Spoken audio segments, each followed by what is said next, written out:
अथर्व शीर्ष की परंपरा में शिवाथर्व शीर्षम बड़ा है। शिवोपासना में इसका विशिष्ट महत्व है। इसमें देवताओं द्वारा भगवान रुद्र को सर्वदेवमय जानकर उनकी स्तुति की गई है। उनके स्वरूप की गूढ़ तात्विक व्याख्या भी की गई है। इस अथर्व शीर्ष के पाठ का अद्भुत फल बताया गया है। जो भी इसके पाठ को सुनता है उसे सभी तीर्थों में स्नान का, सभी यज्ञों के करने का, 60,000 गायत्री जप का, 1,00,000 रुद्र के जप का और 10,000 प्रणव जप का फल प्राप्त होता है। इतिहास और पुराण के अध्ययन का भी फल उसे मिल जाता है। वह स्वयं तो सब पापों से मुक्त होता ही है, अपने पूर्व की 7 पीढ़ियों को भी तार देता है।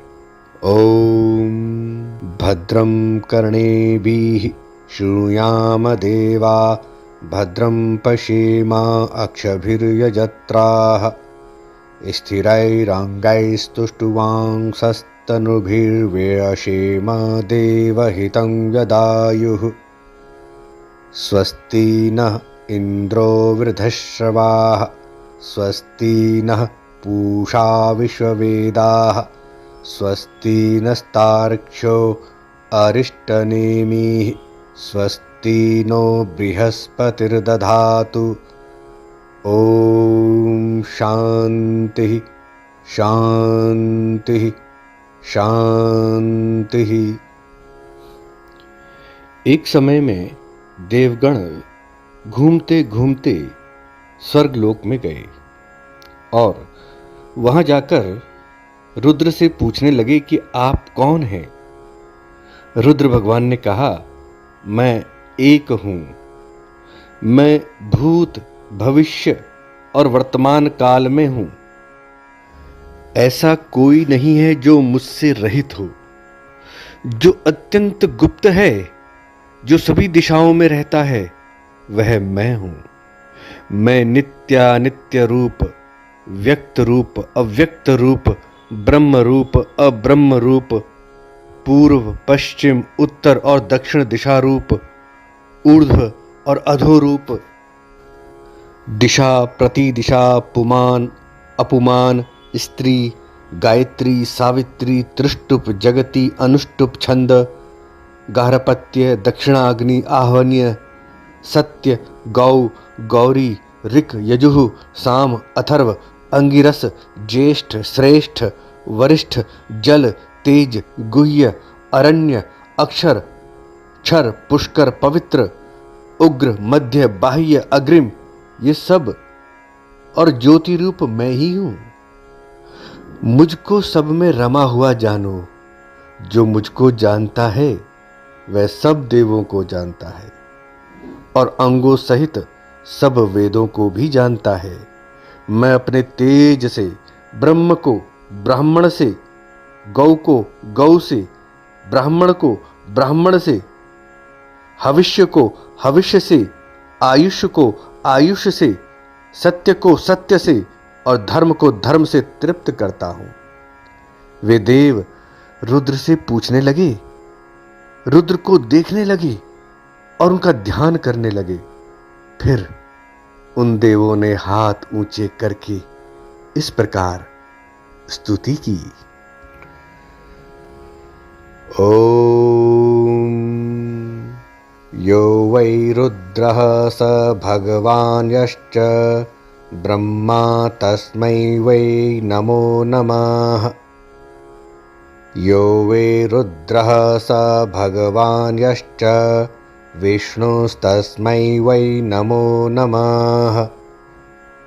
यो वै रुद्रः स भगवान् यश्च स्कन्दस्तस्मै वै नमो नमः। यो वै रुद्रः स भगवान् यश्चेन्द्रस्तस्मै वै नमो नमः। यो वै रुद्रः स भगवान् यश्चाग्निस्तस्मै वै नमो नमः। यो वै रुद्रः स भगवान् यश्च वायुस्तस्मै वै नमो नमः। यो वै रुद्रः स भगवान् यश्च सूर्यस्तस्मै वै नमो नमः। यो वै रुद्रः स भगवान् यश्च सोमस्तस्मै वै नमो नमः। यो वै रुद्रः स भगवान् ये चाष्टौ गृहास्तस्मै वै नमो नमः। यो वै रुद्रः स भगवान् ये चाष्टौ प्रतिग्रहास्तस्मै वै नमो नमः। यो वै रुद्रः स भगवान् यच्च भूस्तस्मै वै नमो नमः। यो वै रुद्रः स भगवान् यच्च भुवस्तस्मै वै नमो नमः। यो वै रुद्रः स भगवान् यच्च स्वस्तस्मै वै नमो नमः। यो वै रुद्रः स भगवान् यच्च महस्तस्मै वै नमो नमः। यो वै रुद्रः स भगवान् या च पृथिवी तस्मै वै नमो नमः। यो वै रुद्रः स भगवान् यच्चान्तरिक्षं तस्मै वै नमो नमः। यो वै रुद्रः स भगवान् या च द्यौस्तस्मै वै नमो नमः। यो वै रुद्रः स भगवान् याश्चापस्तस्मै वै नमो नमः। यो वै रुद्रः स भगवान् यच्च तेजस्तस्मै वै नमो नमः। यो वै रुद्रः स भगवान् यश्च कालस्तस्मै वै नमो नमः। यो वै रुद्रः स भगवान् यश्च यमस्तस्मै वै नमो नमः। यो वै रुद्रः स भगवान् यश्च मृत्युस्तस्मै वै नमो नमः। यो वै रुद्रः स भगवान् यच्चामृतं तस्मै वै नमो नमः। यो वै रुद्रः स भगवान् यच्चाकाशं तस्मै वै नमो नमः। यो वै रुद्रः स भगवान् यच्च विश्वं तस्मै वै नमो नमः। यो वै रुद्रः स भगवान् यच्च स्थूलं तस्मै वै नमो नमः। यो वै रुद्रः स भगवान् यच्च सूक्ष्मं तस्मै वै नमो नमः। यो वै रुद्रः स भगवान् यच्च शुक्लं तस्मै वै नमो नमः। यो वै रुद्रः स भगवान् यच्च कृष्णं तस्मै वै नमो नमः। यो वै रुद्रः स भगवान् यच्च कृत्स्नं तस्मै वै नमो नमः। यो वै रुद्रः स भगवान् यच्च सत्यं तस्मै वै नमो नमः। यो वै रुद्रः स भगवान् यच्च सर्वं तस्मै वै नमो नमः। जो रुद्र हैं वे ही भगवान हैं और वे ही ब्रह्मा हैं। उन्हें बार बार नमस्कार। वे ही विष्णु हैं, वे ही स्कंद हैं, वे ही इंद्र हैं, वे ही अग्नि हैं, वे ही वायु हैं। उन्हें बार बार नमस्कार है। वे ही सूर्य हैं, वे ही सोम हैं, वे ही अष्ट ग्रह हैं, वे ही अष्ट प्रतिग्रह हैं। उन्हें बार बार नमस्कार है। वे ही भू हैं, वे ही भुवा हैं, वे ही स्वा हैं, वे ही महा हैं। उन्हें बार बार नमस्कार है। जो रुद्र हैं वे ही भगवान हैं और वे ही पृथ्वी हैं, वे ही अंतरिक्ष हैं, वे ही द्यौ हैं। उन्हें बार बार नमस्कार है। जो रुद्र हैं वे ही भगवान हैं और वे ही आपः जल हैं, वे ही तेज हैं, वे ही काल हैं, वे ही यम हैं, वे ही मृत्यु हैं, वे ही अमृत हैं, वे ही आकाश है, वे ही विश्व है। उन्हें बार बार नमस्कार है। वे ही स्थूल है, वे ही सूक्ष्म है, वे ही शुक्ल है, वे ही कृष्ण है। उन्हें बार बार नमस्कार है।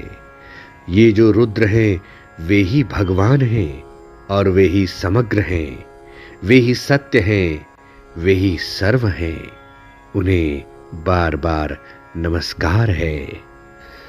पृथ्वी आपका आदि रूप, भुवरलोक आपका मध्य रूप और स्वर्गलोक आपका सिर रूप है। आप विश्व रूप केवल ब्रह्म रूप हो। 2 प्रकार से या 3 प्रकार से भासते हो। आप वृद्धि रूप, शांति रूप, पुष्टि रूप, हुत रूप, अहुत रूप, दत्त रूप, अदत्त रूप, सर्व रूप, असर्व रूप, विश्व, अविश्व, कृत, अकृत, पर, अपर और परायण रूप हो। आपने हमको अमृत पिला के अमृत रूप किया।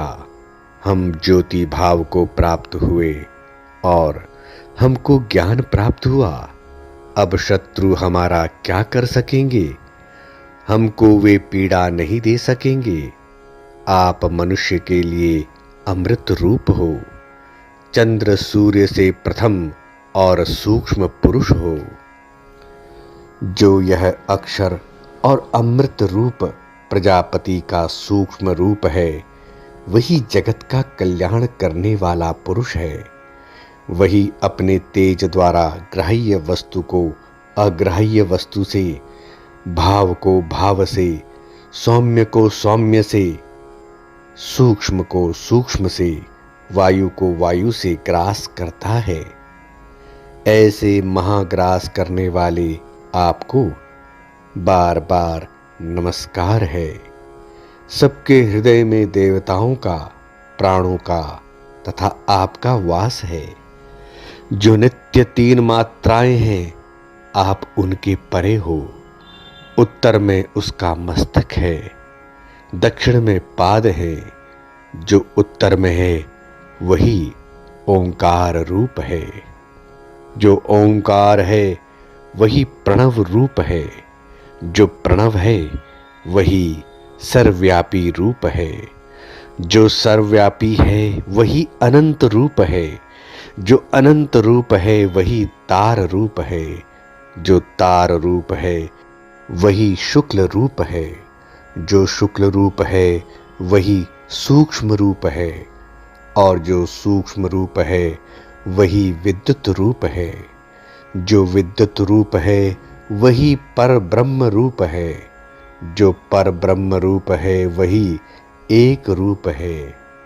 जो एक रूप है वही रुद्र रूप है। जो रुद्र रूप है वही ईशान रूप है। जो ईशान रूप है वही भगवान महेश्वर है। ओंकार इस कारण है कि ओंकार का उच्चारण करने के समय प्राण ऊपर खींचने पड़ते हैं, इसलिए आप ओंकार कहे जाते हैं। प्रणव कहने का कारण यह है कि इस प्रणव की उच्चारण करते समय ऋक्, यजुः, साम, अथर्व, अंगिरस और ब्रह्मा ब्राह्मण को नमस्कार करने आते हैं, इसलिए प्रणव नाम है।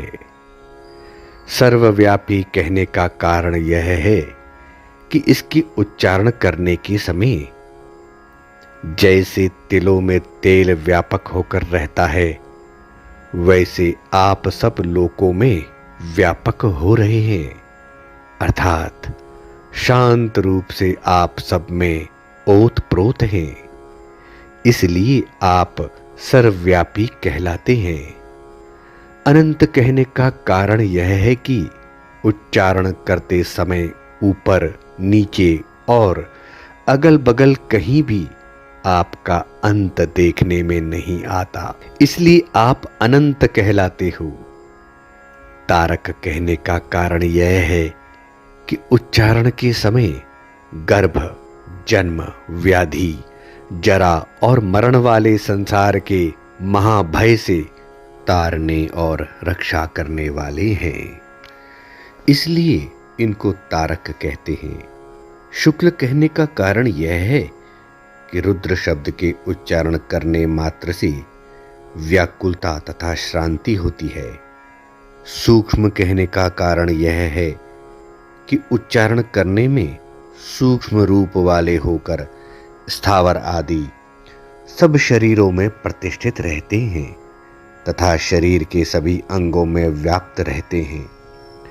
वैद्युत कहने का कारण यह है कि उच्चारण करते ही महान अज्ञान अंधकार रूप शरीर को प्रकाशित करते हैं, इसलिए वैद्युत रूप कहा है। परम ब्रह्म कहने का कारण यह है कि पर, अपर और परायण का अधिकाधिक विस्तार करते हो, इसलिए आपको परम ब्रह्म कहते हैं। एक कहने का कारण यह है कि सब प्राणों का भक्षण करके अजारूप होकर उत्पत्ति और संहार करते हैं। कोई पुण्य तीर्थ में जाते हैं, कोई दक्षिण पश्चिम उत्तर और पूर्व दिशा में तीर्थाटन करते हैं। उन सब की यही संगति है। सब प्राणियों के साथ में एक रूप से रहते हो, इसलिए आपको एक कहते हैं। आपको रुद्र क्यों कहते हैं? क्योंकि ऋषियों को आपका दिव्य रूप प्राप्त हो सकता है।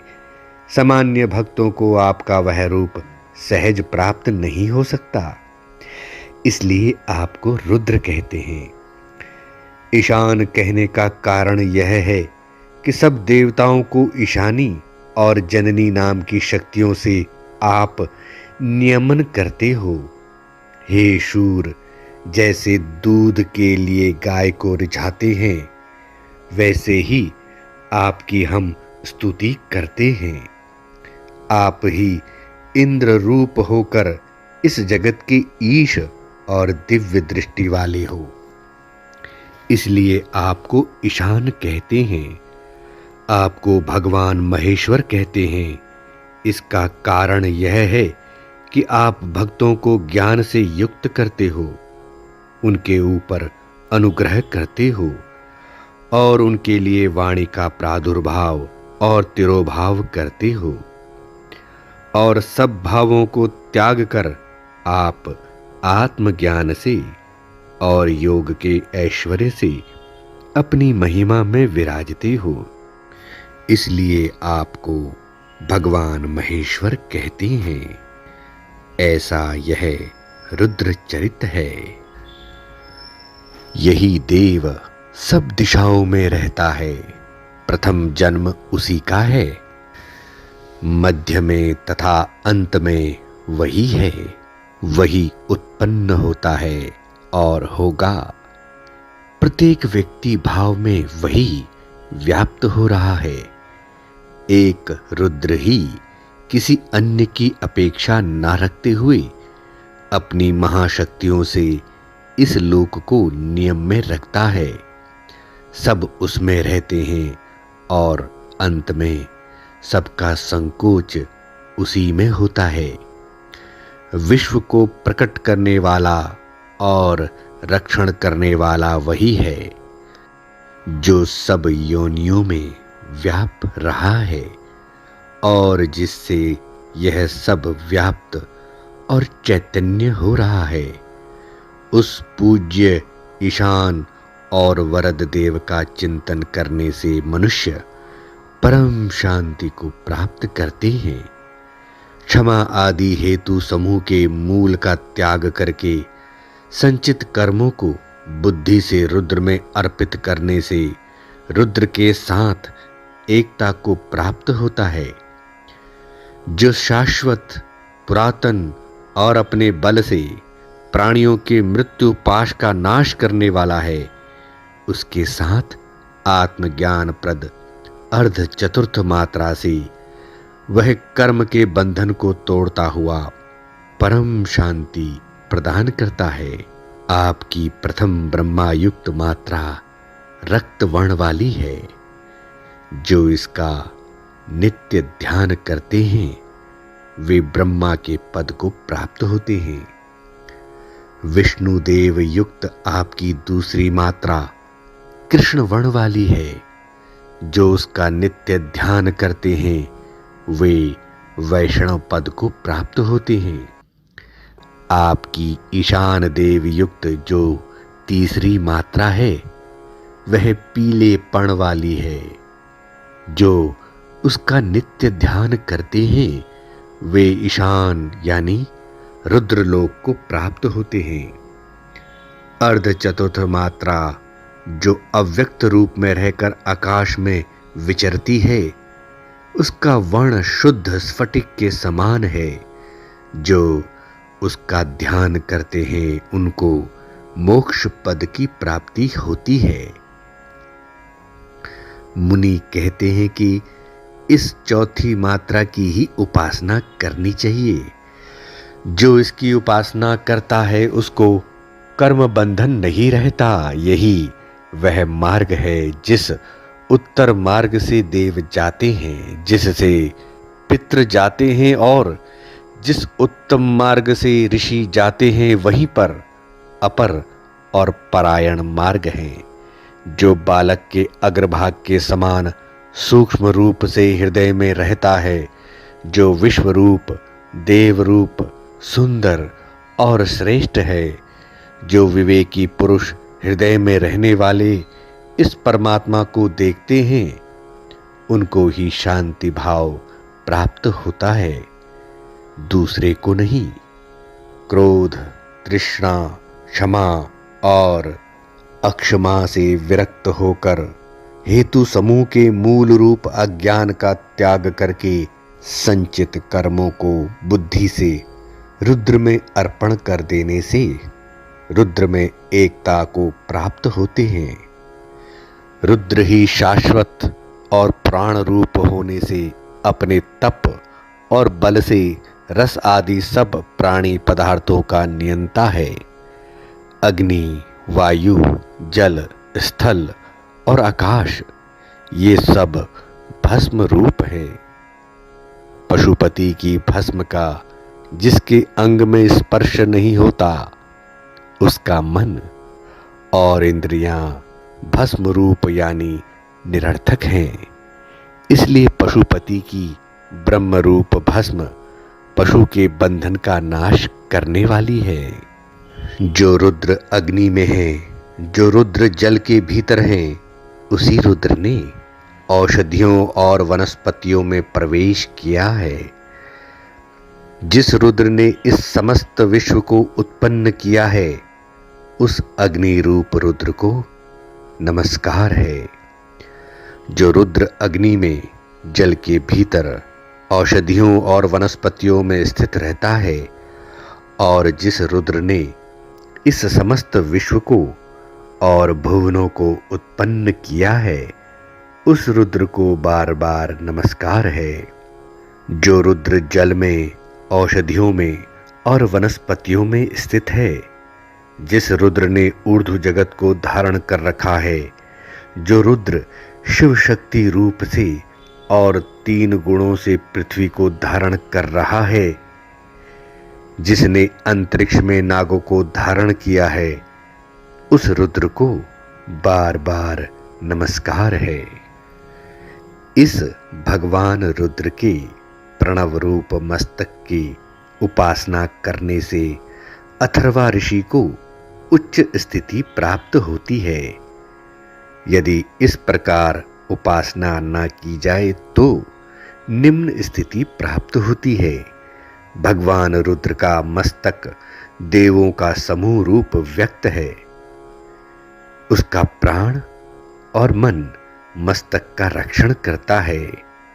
देव समूह, स्वर्ग, आकाश अथवा पृथ्वी किसी का भी रक्षण नहीं कर सकते। इस भगवान रुद्र में सब ओत प्रोत हैं। इससे परे कोई अन्य नहीं है, इससे पूर्व कुछ नहीं है, वैसे ही उससे परे कुछ नहीं है, हो गया और होने वाला भी कुछ नहीं है। उसके 1000 पैर हैं, एक मस्तक है और वह सब जगत में व्याप्त हो रहा है। अक्षर से काल उत्पन्न होता है। काल रूप होने से उसको व्यापक कहते हैं। व्यापक तथा भोगायमान रुद्र जब शयन करता है तब प्रजा का संहार होता है। जब वह श्वास सहित होता है तब तम होता है। तम से जल होता है। जल में अपनी उंगली से मंथन करने से वह जल शिशिर ऋतु के द्रव ओस रूप होता है। उसका मंथन करने से उसमें फैन होता है। फैन से अंड होता है। अंड से ब्रह्मा होता है। ब्रह्मा से वायु होता है। वायु से ओंकार होता है। ओंकार से सावित्री होती है। सावित्री से गायत्री होती है और गायत्री से सब लोक होते हैं। फिर लोग तप और सत्य की उपासना करते हैं जिससे शाश्वत अमृत बहता है। यही परम तप है। यही तप जल, ज्योति, रस, अमृत, ब्रह्म, भूलोक, भुवरलोक और स्वरलोक और प्रणव है। जो कोई ब्राह्मण इस अथर्वशीर का अध्ययन करता है वह अश्रोत्रिय हो तो श्रोत्रिय हो जाता है। अनुपनीत यानी उपनयन संस्कार से रहित हो तो उपनीत हो जाता है। वह अग्निपूत, अग्नि से पवित्र, वायुपूत, सूर्यपूत और सोमपूत होता है। वह सत्यपूत और सर्वपूत होता है। वह सब देवों से जाना हुआ और सब वेदों से ध्यान किया हुआ होता है। वह सब तीर्थों में स्नान किया हुआ होता है। उसको सब यज्ञों का फल मिलता है। 60,000 गायत्री के जप का और इतिहास और पुराण के अध्ययन का और रुद्र के 1,00,000 जप का उसको फल होता है। 10 सहस्त्र प्रणव के जप का फल उसको मिलता है। उसके दर्शन से मनुष्य पवित्र होता है। वह पूर्व में हुए 7 पीढ़ी के पुरुषों को तारता है। भगवान ने कहा है कि अथर्वशीर का एक बार जप करने से पवित्र होता है और कर्म का अधिकारी होता है। दूसरी बार जप करने से गणों का अधिपतित्व प्राप्त करता है और तीसरी बार जप करने से सत्य स्वरूप ओंकार में उसका प्रवेश होता है। इस प्रकार यह ब्रह्म विद्या है। इति उपनिषत्। ओम शांति शांति शांति।